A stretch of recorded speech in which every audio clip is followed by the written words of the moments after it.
অজ্ঞানীর মাথার উপর চাঁদ উঠেছে ওই। মাগো আমার শোলক বলা কাজলা দিদি কই?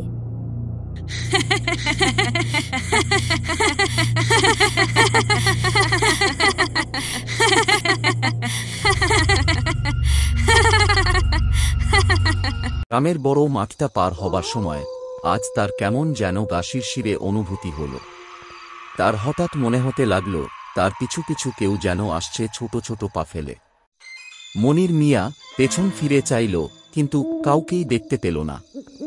এমনিতে মনির বেশ সাহসী লোক, কিন্তু ছোটবেলা থেকেই সে শুনে আসছে এই মাঠটার বেশ বদনাম আছে। এটাকে সবাই বলে পেত্তুনির মাঠ। অনেকেই নাকি এখানে অনেক কিছু দেখে।